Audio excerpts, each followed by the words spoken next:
Soy Fernando Díaz Villanueva, hoy es 14 de junio de 2022 y esto es La Contracrónica.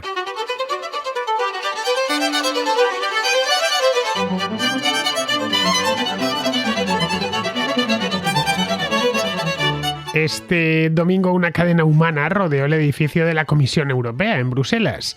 Lo hicieron para pedir el acceso de Ucrania a la Unión Europea. El gobierno ucraniano lleva 3 meses solicitando que su país sea aceptado como candidato para adherirse a la Unión como miembro. Algo que de primeras no parece muy complicado. Ser candidato a entrar no es lo mismo que ser miembro. Pero de cualquier modo no será sencillo, ya que aparte de que el país está aún en guerra, hay otros países en la lista de espera. Algunos desde hace ya muchos o muchísimos años, como es el caso de Albania, de Montenegro o sobre todo de Turquía, que pidió adherirse a la Unión Europea tan pronto como en el año 1987 y sigue por supuesto en la lista de espera.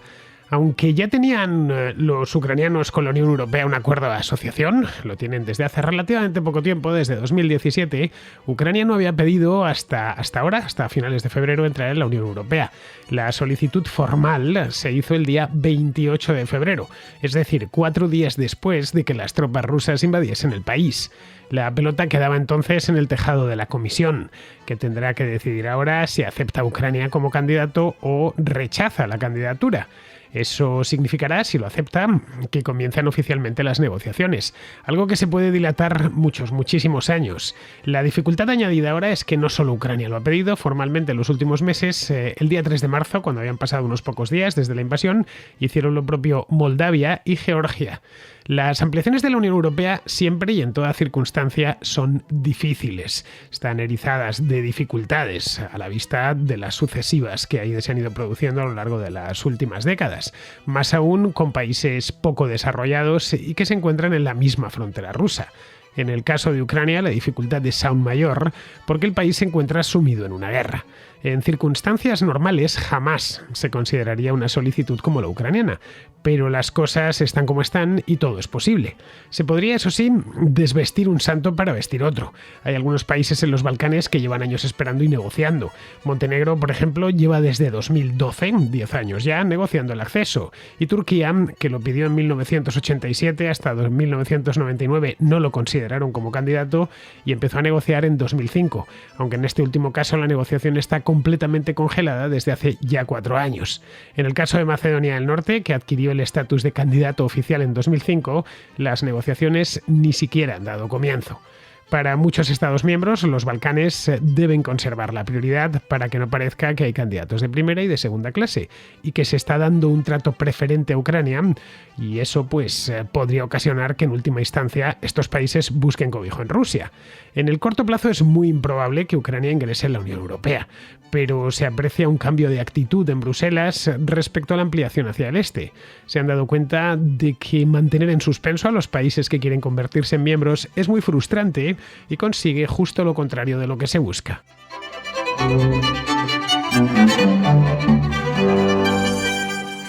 Este mismo mes, en el Consejo que se celebrará en Bruselas, los días 23 y 24, pues esos días los 27 Estados miembros de la Unión Europea tendrán que tomar una decisión histórica. Y la decisión será cómo articular su respuesta respecto a la solicitud de Ucrania, hecha el pasado 28 de febrero, para convertirse en miembro de la Unión. Evidentemente no tendrán que responder a si lo aceptan ya como miembro de la Unión, porque eso lleva bastante más tiempo, pero sí al menos como candidato. Aunque por motivos más que obvios no están en el centro de atención en estos momentos, Moldavia y Georgia, algo más Moldavia que Georgia, también se han decidido a llamar a la puerta de la Unión Europea para que se les acepte como miembros, o al menos para que se les acepte como candidatos. Antes de ser miembro tienes que ser candidato, es inevitable pasar por ese paso. Lo hicieron moldavos y georgianos unos días después, el día 3 de marzo. Pues bien, los tres esperan obtener el sí por respuesta y que den comienzo a las negociaciones cuanto antes. La Comisión Europea de Ursula von der Leyen está del lado de los solicitantes, especialmente del lado de Ucrania. La presidenta de la Comisión dijo a finales de febrero, poco después de la invasión, que Ucrania, dijo algo así como que Ucrania es uno de los nuestros y que los quieren los quiere ella en la Unión Europea, pero eso no lo decidirá Ursula von der Leyen. Aunque hay algo de poder en Bruselas respecto a la Unión Europea, o algo, no todo, pero una parte del poder se encuentra en Bruselas, concretamente la Comisión, al final son los gobiernos nacionales y sus representantes en el Consejo Europeo quienes toman las decisiones importantes, desde luego las decisiones cruciales y, por supuesto, las relativas a todo lo que tiene que ver con las ampliaciones, que es probablemente la decisión más crucial que se puede tomar en un club de socios, es quiénes son los nuevos socios. Las normas para entrar son claras, la Unión Europea no se inventó ayer, nació en 1957 con otro nombre, era Comunidad Económica Europea. Esa Unión Europea se lo acuñaron mucho más tarde, ya en los años 90, pero vamos, que han ido actualizándolas y estas condiciones, estos criterios de entrada, actualizándolos y poniéndolos al día en sucesivas ocasiones, pero siempre se ha mantenido la misma filosofía, y es que todos tienen que estar de acuerdo, todos los miembros que hay actualmente. Ahora son 27, cuando eran 9 pues no había tanto problema, porque había que poner de acuerdo a 9 países que además se parecían bastante. Luego ya fueron 11, después posteriormente 12 cuando entró España y Portugal, y aún así todavía era relativamente sencillo incorporar a nuevos países. A partir de ahí empezó a crecer, entraron Suecia, Austria, y luego ya posteriormente, ya en el siglo XX, todos los, o buena parte de los países del este de Europa, hasta llegar a 27, que eran 28 hasta la salida del Reino Unido. Por lo tanto, tomar una decisión de esta envergadura siempre es complicado. Esto de quién va a entrar y quién se va a quedar fuera, al final corresponde en definitiva al Consejo Europeo, es decir, a los representantes de los gobiernos nacionales. Bien, esto en principio puede sonar como una mera formalidad burocrática, pero no lo es tanto, va más allá de la formalidad burocrática. Tiene evidentemente su parte de formalidad burocrática, pero lo otro es pura política. En el caso de Ucrania, designar a este país oficialmente como candidato a entrar en la Unión Europea, o incluso ese estatus de candidato potencial, que también existe y que está antes, enviaría un mensaje bastante potente de apoyo al gobierno de Volodymyr Zelensky, porque abriría de un plumazo la vía para el acceso a la Unión Europea. Por muy lejos que el acceso final y el ingreso final esté en el tiempo, que puede estar, qué sé yo, a 15 años vista, 20 años vista incluso, siendo muy, pero que muy optimistas, 10 años vista, y habría que ser, ya digo, optimistas al extremo. Bien, esto a quien enviaría el mensaje directamente sería Vladimir Putin, y se le estaría diciendo que la Unión Europea no tiene intención alguna de ceder ante las pretensiones del Kremlin de controlar Ucrania, y que lo quiere de este lado, y que va a poner toda la carne en el asador. Bien, dicho esto, no existe un camino realista para que estos tres países, Ucrania, y lleva ya de paso consigo a Moldavia y a Georgia, se conviertan, al menos de manera rápida o relativamente rápida, en miembros de la Unión Europea. Esto sin importar lo que decida al final la Comisión, que ya digo, ostenta una parte del poder, pero lo principal no está en la Comisión. Incluso una candidatura bien formada para la incorporación, con una hoja de ruta formulada en condiciones para la adhesión. Vamos, en esencia la hoja de ruta sería una larga lista de tareas pendientes para implementar varias reformas que alineen, dicho de manera muy general, que alineen la legislación del país candidato con la normativa de la Unión Europea, que en esencia todo se reduce a eso. Bien, esto no garantizaría nada más allá, por lo menos, de un larguísimo periodo de transición, que cuando digo larguísimo es que puede llegar a ser francamente largo. En fin, ahí tenemos el caso turco. Turquía, como os decía al principio, solicitó formalmente ser miembro de la Unión Europea en 1987, es que va para 40 años ya que pidieron entrar, fue aceptado como tal en 1999, es decir, 12 años después. Las negociaciones comenzaron en 2005, hace ya de aquello 17 años, y unos cuantos años después, en 2018, vamos, hace no tanto, se congelaron definitivamente, o por lo menos hasta nuevo aviso, porque en Bruselas acusan al gobierno de Erdogan de un rosario de cosas malas, ¿no? De erosionar las libertades, de realizar purgas políticas, de violar los derechos humanos, todas, por cierto, verdaderas, vamos, especialmente desde el golpe de Estado de 2016. Todo esto contraviene los criterios de Copenhague, que se fijaron en 1993, cuando la Unión Europea tenía tan solo 12 miembros y era esencialmente una una asociación de países occidentales, y se preparaba ya en 1993 para expandirse hacia el este. Había caído el muro de Berlín, habían desaparecido las repúblicas populares del este, había caído el telón de acero, y vieron que tenían que fijar una serie de condiciones para que países como Polonia, como en aquel entonces todavía Checoslovaquia, bueno, en el año 93 fue justo cuando Checoslovaquia desapareció y se convirtió en la República Checa y en Eslovaquia, países como Hungría, bien, los más cercanos por lo menos al oeste, fuesen accediendo poco a poco a la Unión Europea, y tuvieron que fijar una serie de criterios que se llaman, como se tomaron esos criterios en la ciudad de Copenhague, donde hubo un Consejo Europeo, pues se quedaron con eso. Realmente los criterios de Copenhague, lo principal, no han cambiado, se mantienen igual, y todo país que quiera entrar en la Unión Europea tiene que pasar por ahí. Quizá lo de Turquía sea un caso excepcional, y lo es, evidentemente, pues que lleva casi 40 años pidiendo entrar en la Unión Europea, porque son muchos en Europa, al margen de que cumpla o no cumpla los criterios de Copenhague, son muchos en Europa los que piensan que este país no debería entrar nunca en la Unión Europea. Unos arguyen que, aun cumpliendo con los criterios de Copenhague y haciendo todos los deberes, pues a fin de cuentas no es un país europeo, que es una de las... el primer requisito muy anterior a los criterios de Copenhague es que tiene que estar en Europa. En el caso de Turquía podemos decir que una parte del país está en Europa, y es cierto, pero es que es una parte muy pequeña.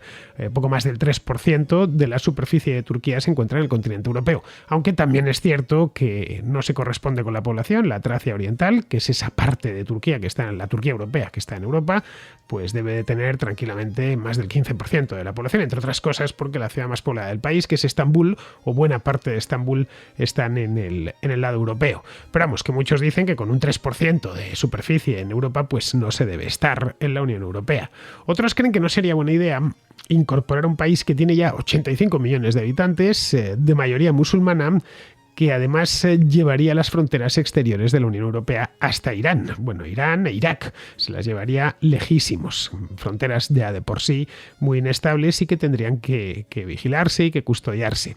Si dejamos el tema de Turquía al lado, que tiene sus peculiaridades, y nos fijamos en otros candidatos, como por ejemplo ya en el continente europeo, como Macedonia del Norte. Macedonia del Norte pidió ser miembro en 2004.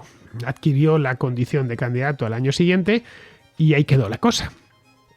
2004, han pasado 18 años, es muchísimo tiempo. Es más, creo que alguna contraescucha que esté al otro lado en 2004 o no había nacido o estaba naciendo en ese momento. Montenegro, por ejemplo, solicitó el acceso en 2008. Fue admitido como candidato en 2010 y las negociaciones comenzaron en 2012. Desde entonces, repito, 2012, están en ellos los montenegrinos con las autoridades de Bruselas. Montenegro no es Turquía, es un país minúsculo, un país de solo 2 millones o 2 millones y pico de habitantes, y un país por lo demás que tiene a Italia enfrente, que Grecia no está muy lejos, hace frontera con... bueno, no llega por poco, no hace frontera con Croacia, que sí es un país de la Unión Europea. Vamos, que se lo están tomando con excesiva calma. Albania, que está algo más al sur de Montenegro, solicitó el acceso en 2009, no fue admitido como candidato formal hasta 2014, y bueno, aún esperan los albaneses a que les convoquen para abrir las negociaciones. Como casi todo lo importante en la Unión Europea, la formalización de una candidatura tiene que ser, como os decía al principio, tomada de forma unánime. No, por supuesto, entrar, pero también ser candidato por todos los miembros. Entre estar fuera y ser candidato oficial, hay una suerte de limbo denominado candidato potencial, que os lo comentaba antes por encima. Bien, en ese limbo se encuentran otros países. Se encuentra, por ejemplo, Bosnia y Herzegovina, de infasto recuerdo, los que siguieron las guerras yugoslavas de los años 90, porque fue allí uno de los lugares donde más salvajadas se perpetraron, y luego desde 2016, Kosovo. Todo indica que Kosovo seguirá mucho tiempo en ese limbo, porque aparte de que no cumple Kosovo con los criterios de Copenhague, hay varios estados miembros que no lo reconocen como estado independiente. Entre ellos, algunos de los miembros importantes de la Unión Europea, como es el caso de España, ya que la independencia de Kosovo se produjo en 2008 de forma unilateral y después de un referéndum. Y por miedo a que eso siente un precedente peligroso dentro de casa, pues no lo ha reconocido. Vamos, no quieren de ninguna manera ningún gobierno. Aunque claro, ahora con Pedro Sánchez cualquier cosa puede pasar, pero ni Zapatero, ni posteriormente Mariano Rajoy, ni hasta la fecha Pedro Sánchez ha reconocido formalmente a Kosovo como país independiente. Eso evidentemente les complicaría las cosas en casa. Pero vamos, fuera de Europa, por ejemplo, Argentina se ha negado también a reconocer a Kosovo porque a su vez les complicaría las cosas en su reclamación de las Malvinas.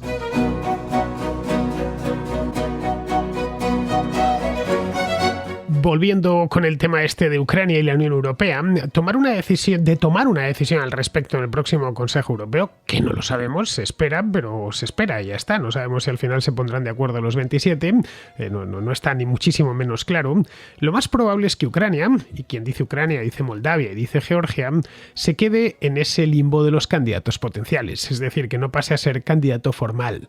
Eso, la verdad es que no es mucho, pero al menos es un reconocimiento.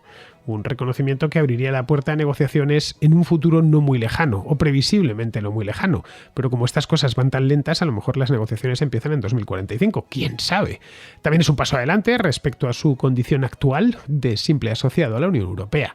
Eso de la asociación a la Unión Europea es esencialmente un acuerdo de buena vecindad, en el caso de Ucrania que está cerca, pero vamos, que otorga como más al socio en cuestión una relación especial con la Unión Europea. Hay un total de 24 países que son socios de la Unión Europea y por supuesto no solo en Europa. Esto es aplicable, lo de socio de la Unión Europea, a cualquier país del mundo. En África, por ejemplo, Egipto, Marruecos o Argelia son socios de la Unión Europea. En Asia, Israel o Jordania también son socios de la Unión Europea. Y en Europa, pues entre otros, está Ucrania. Sería dejar de ser socio, bueno, seguiría siendo socio obviamente, pero además sería ya candidato potencial. Así, a primera vista, una candidatura potencial a la Unión Europea, ya digo, puede no parecer gran cosa, pero pondría a estos tres países a la par con Bosnia-Herzegovina y Kosovo, que no están exactamente en una vía rápida para convertirse en miembros, todo lo contrario, les han metido en ese limbo precisamente para eso, para que no enreden. Sería menos de lo que quieren Ucrania y sus partidarios en la Comisión, que también los tiene bastantes, especialmente desde la invasión rusa. La colocaría en un escalón inferior a otros candidatos, como el caso de Turquía, que lleva ahí desde siempre, aunque es altamente improbable que vaya a entrar en la Unión Europea en el corto o medio plazo. Pero tampoco es tan malo, es decir, no seamos negativos o del todo negativos. Incluso el estatus de candidato potencial significaría mucho para Ucrania, muchísimo, y para los otros dos pretendientes. Es pasar, no diré de la nada, pero sí de muy poquito a al menos algo. Ya podrían poner que son y decir que son un país candidato, y eso enviar ese mismo mensaje al mundo. Ratificaría formalmente sus aspiraciones europeas, que por ahora son simples aspiraciones, pero no se han traducido en nada tangible. Estas aspiraciones han sido públicamente y además de manera repetida reconocidas por la Comisión Europea y por el Parlamento Europeo, pero no se han sustanciado en nada. En marzo, el Consejo Europeo, que estaba en aquel momento impactado por la invasión, declaró formalmente, y esto lo digo que es de memoria, pero vamos, creo que dijo algo así, que Ucrania pertenecía a nuestra familia europea. Aunque no remarcaron si eso de la familia europea implicaba una futura, ojo, futura por lejana que ésta sea, pero futura incorporación a la Unión. Es un tema que todavía no se atrevían a decir, al menos abiertamente.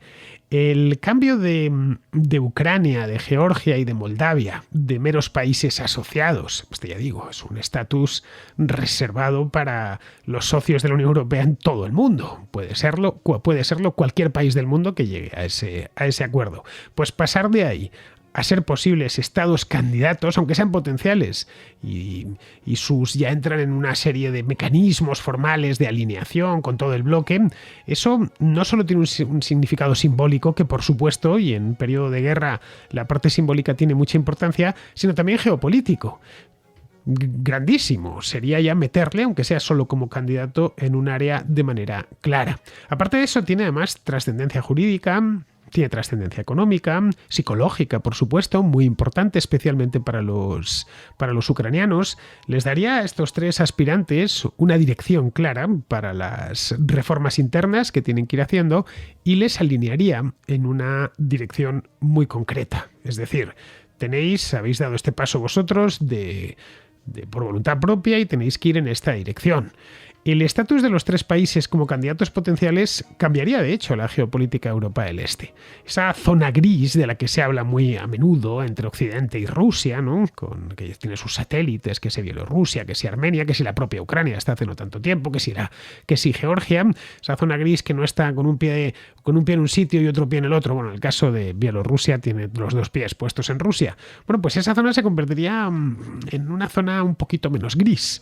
Es obvio que solo la plena condición de miembros de la Unión Europea y de la OTAN aseguraría el espacio de Europa del Este, pero al dar a los tres aspirantes una perspectiva creíble de ser miembros en algún momento, ya digo, por lejos que sea, pero que en algún momento la Unión Europea enviaría una señal muy fuerte de hacia dónde se dirige el tren. Esto pondría además a disposición de Bruselas los palos y las zanahorias con los que Occidente puede acelerar la transición de Europa del Este y garantizar la estabilidad futura de esa región.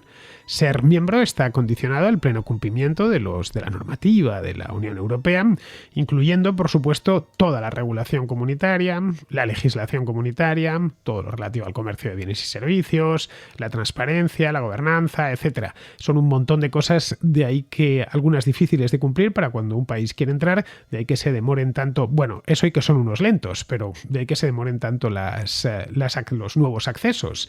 La adhesión futura es, por lo tanto, un instrumento que yo creo que puede ser muy eficaz para que Bruselas y los líderes reformistas de estos tres países, que los hay, superen ciertas resistencias locales de los intereses que se han ido creando a lo largo de los años, ya sabéis, estas burocracias tan inmóviles y corruptas, bueno, y otros que se oponen directamente a las reformas. En Ucrania lo hay, en Georgia también, por supuesto en Moldavia, gente que dice que prefieren depender de Rusia o prefieren mirar a Moscú antes que mirar a Bruselas. Eso sí, no hay que olvidar que estos tres países están parcialmente ocupados por Rusia. Esto es importante y si no se entiende, no se entiende nada.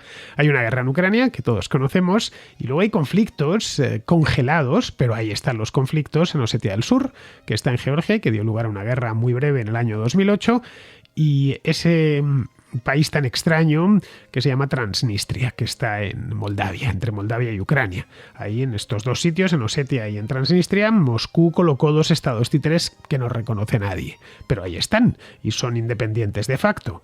Si estos tres países se convirtieran en miembros, ya digo, Ucrania, Moldavia y Georgia, la Unión Europea esencialmente estaría importando conflictos militares no resueltos con Rusia.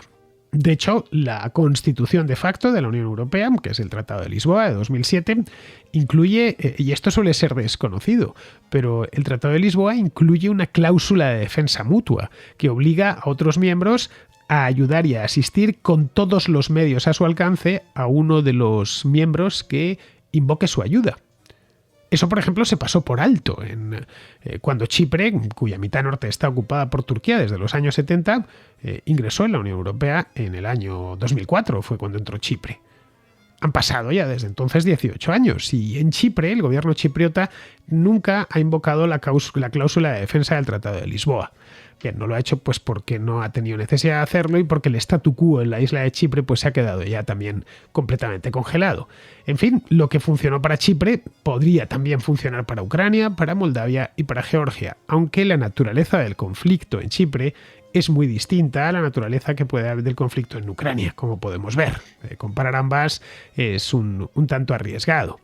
Pero vamos, una declaración europea colectiva que brinde a estos tres países una hoja de ruta que esté meridiana para la adhesión, enviaría, ya digo, una señal a Moscú, y fundamental, porque confirmaría la relevancia estratégica de estos tres países para la Unión Europea. También pondría en evidencia al propio Putin, que describe continuamente a estos tres países como estados fallidos. Estados fallidos que se separaron de Rusia en mala hora y que su único destino ha de ser regresar a casa. Esto lo dice continuamente la propaganda del régimen de Putin. Sería además, y esto no es menos importante, un empujón moral para los ciudadanos de Ucrania, que verían como un futuro europeo les aguarda en algún momento, ¿no? Para la Unión Europea, además, el coste de designar a Ucrania, Moldavia y Georgia como candidatos potenciales es nulo, porque ya digo, no se puede pasar ahí pues la eternidad sin que, os he puesto unos cuantos ejemplos hoy, algunos países que llevan ahí décadas sin que se haya movido demasiado. pero su valor sería altísimo para los ucranianos, para los moldavos y también para los georgianos.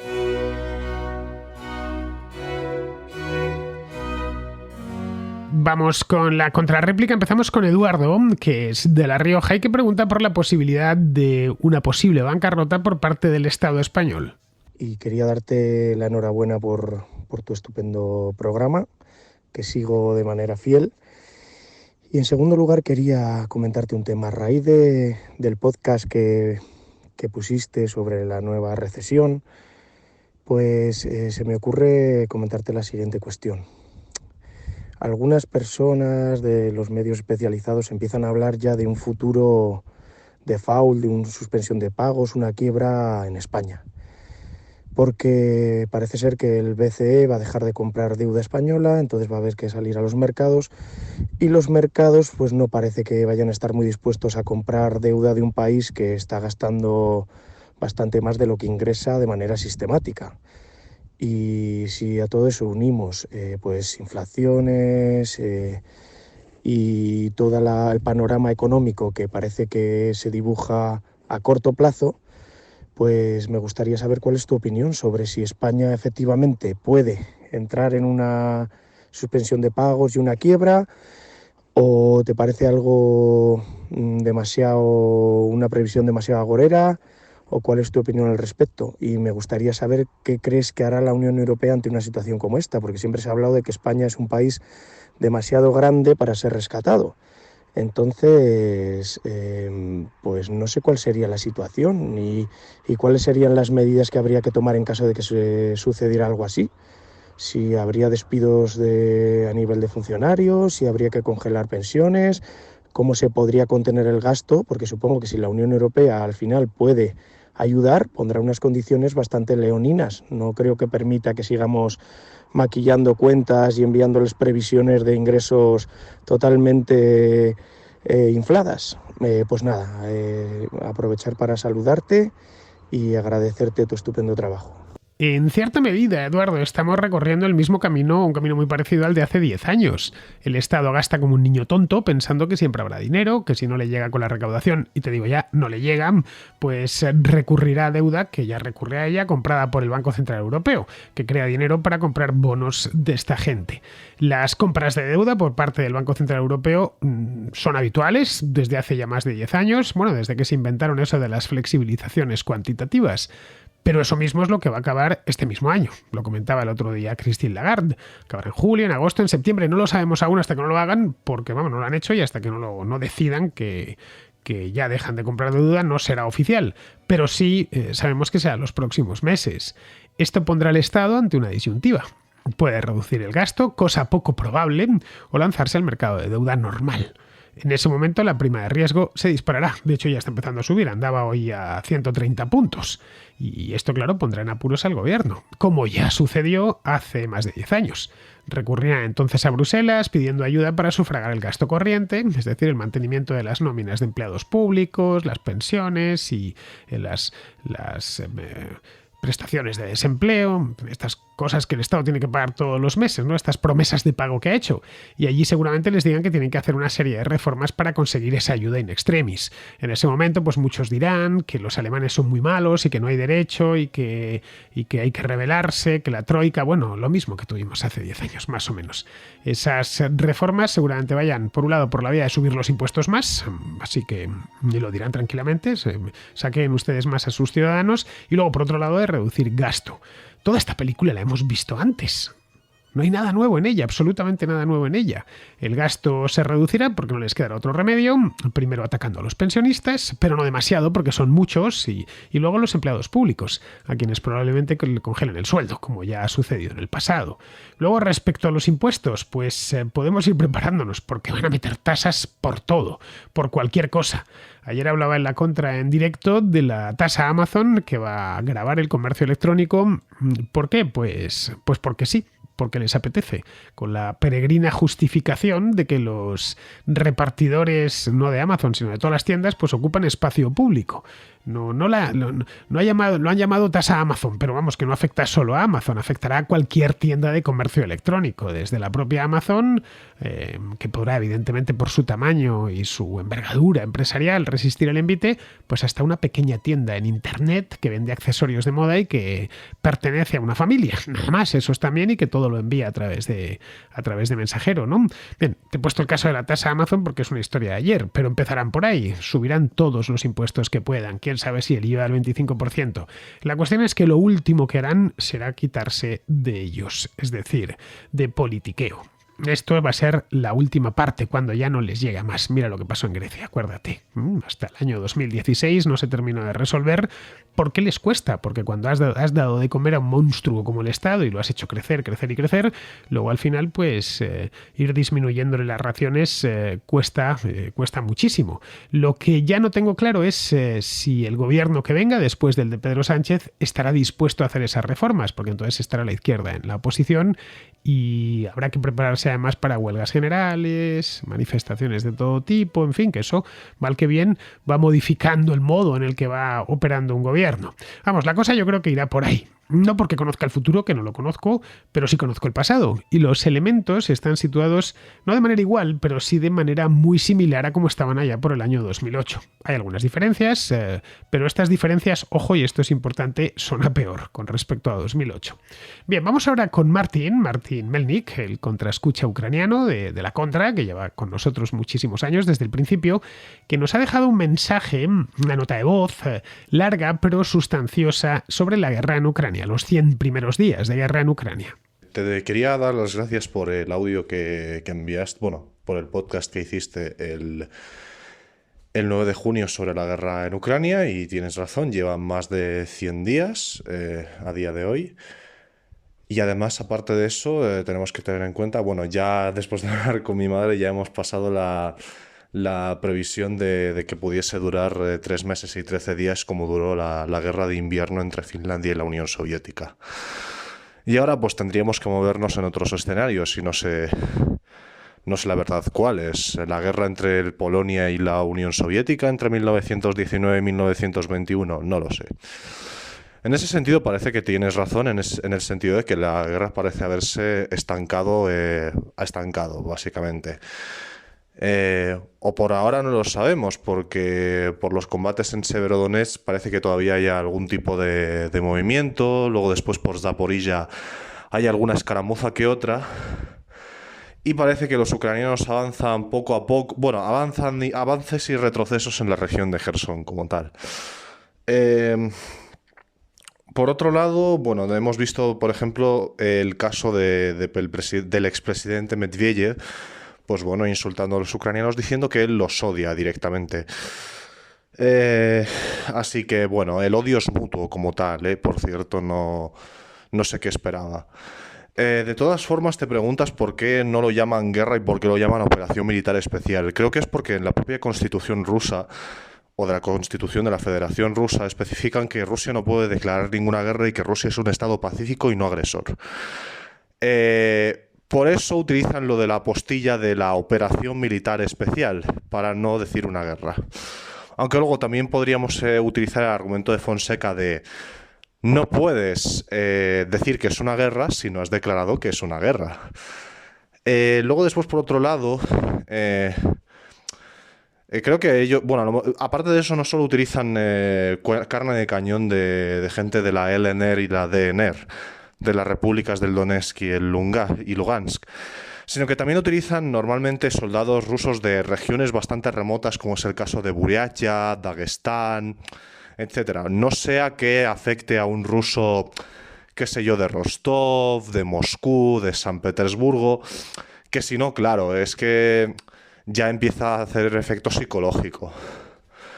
Luego después, por otro lado, el estado del ejército ruso, luego después, por otro lado, ya empieza a hablarse por parte de Alemania y de Francia, incluso ya es una hipótesis que planteaba Kissinger, de que Ucrania cediese el territorio ocupado por los rusos como tal.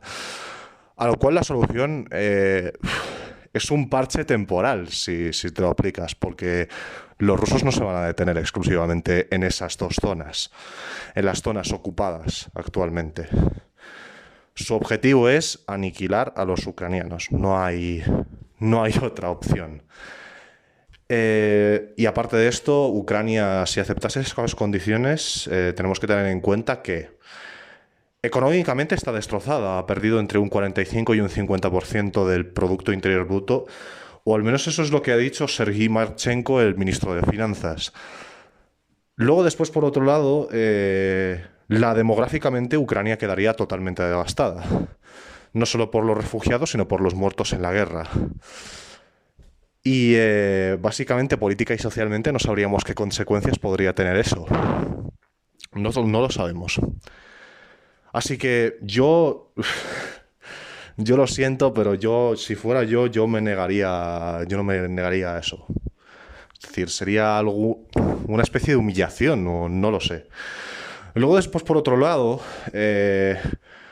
había militares que decían que la Fuerza Aérea Ucraniana había desaparecido. No obstante, yo en las últimas semanas sigo viendo MiG-29 y Sukhoi 25 volando por Ucrania.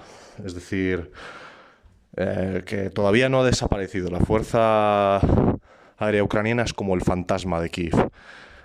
Y luego después, por otro lado, la opción de la paz viene por parte de Alemania y de Francia, ¿cómo no? No obstante, por ejemplo, el caso del apoyo de los países del este de Europa también merecería destacar el caso de Lituania. No sé si lo sabes o no sé si lo has oído, pero Lituania decidió realizar una campaña de crowdfunding para comprarle a los ucranianos un Bayraktar. Entonces, la empresa que fabrica los Bayraktar, que creo que se llama Baykar, les ofreció de regalo el Bayraktar y además el dinero recaudado se destinaría como ayuda humanitaria al pueblo ucraniano. Es bastante curioso. Luego después, por otro lado, tenemos que tener en cuenta que los rusos siguen lanzando los misiles Kaliber y los misiles Iskander. Si es al oeste del país, es básicamente para lanzar un tipo de mensaje de advertencia. Por ejemplo, creo que la semana pasada lanzaron dos misiles Kaliber al pueblo, a la localidad donde yo nací, Stryj. En concreto a la estación de tren con varios heridos y a un aeródromo inservible que todavía no se usaba.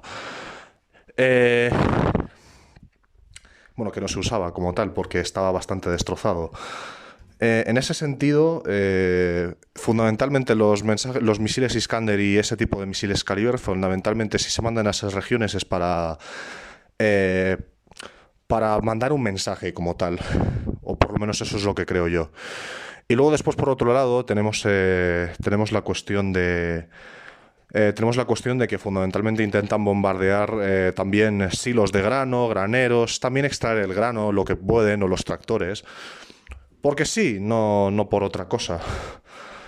Y luego después la situación del ejército ruso se podría resumir en un telediario que hizo una cadena de noticias rusa, en la que el periodista en el frente estaba diciendo que el uso de las municiones termobáricas debería de hacer un efecto desmoralizador al ejército ucraniano como tal.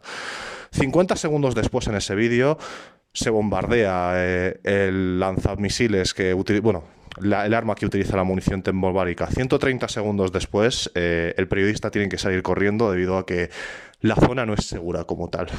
Pues nada, Martín, muchas gracias por el mensaje. Sé que sigues muy de cerca el tema porque, pues claro, te cae, evidentemente, también muy de cerca. No dejas de ser ucraniano. Bueno, eres medio ucraniano, medio español, porque naciste en Ucrania, pero siendo muy pequeño te trajeron a España y eso te convierte en un observador privilegiado. Respecto a lo que comentas que ha dicho Kissinger de reconocer las áreas ocupadas y regalárselas a Rusia, yo creo que no debería hacerse, porque como bien dices, Putin no va a quedarse ahí. Vamos, es muy posible que no quiera quedarse ahí. Lo leería como un triunfo. La operación especial, entre comillas, le ha salido bien, ya que ha incorporado algo de territorio y eso lo puede vender muy bien dentro de su maquinaria propagandística. Para Ucrania, por supuesto, sería una humillación. Y no, aquí a quien hay que humillar es a Putin. Hay que obligarle a retroceder hasta sus fronteras y solo entonces ofrecerle un acuerdo de paz. Pero que quede claro que ha perdido, que no ha conseguido nada de lo que se proponía y además ha gastado un dineral, ha puesto a Rusia, la ha convertido en un paria internacional y ha sacrificado la vida de miles de jóvenes. Eso le pondría en cuestión dentro de Rusia y quizá, no lo sé, es una posibilidad, derribaría su régimen. Pero vamos, que en este Occidente no debería conformarse con medias tintas, debe aspirar a la victoria, porque Occidente y todo lo que significa debe prevalecer sobre esa tiranía oriental e inhumana que es la dictadura putinesca. Los rusos, además, se merecen un país mejor, con un gobierno mejor que les permita relacionarse pacíficamente con sus vecinos y no esté continuamente excitando sus peores instintos. Y esto pasa necesariamente por la derrota. Bien, vamos ahora con Pizarro, que por alusiones de un contraescucha argentino que hablaba el otro día de cómo podemos aguantar cualquier tipo de crisis, le contesta lo siguiente. Carlos, gracias por tu acotación. Efectivamente, las recesiones no exterminan pueblos ni hacen desaparecer países. Tan solo le niegan la prosperidad a una generación y dejan el país exhausto. España no está en condiciones de resistir una recesión, de salvar la prosperidad de la generación joven o de salir con ahorros. Y ya terminamos por hoy con Pizarro, por supuesto, que nos habla de los 100 primeros días de guerra en Ucrania. En Ucrania, Rusia ha modificado su estrategia y su táctica para adecuar sus ilusorias pretensiones iniciales a la realidad de sus fuerzas y la resistencia encontrada. Este reajuste le supone objetivos posibles que implican una Ucrania desmembrada y un Occidente que lo asume. Alemania se siente culpable, los Estados Unidos no se plantean entrar en el terreno y el mundo está haciendo unas cuentas que no salen. 100 días y lo único que sigue claro es que los ucranianos están aviados. Un cordial saludo de Pizarro. Y hasta aquí, queridos amigos, llega la contracrónica de hoy, 14 de junio, mañana 15, y volveré por estos lares. Hasta mañana, amigos.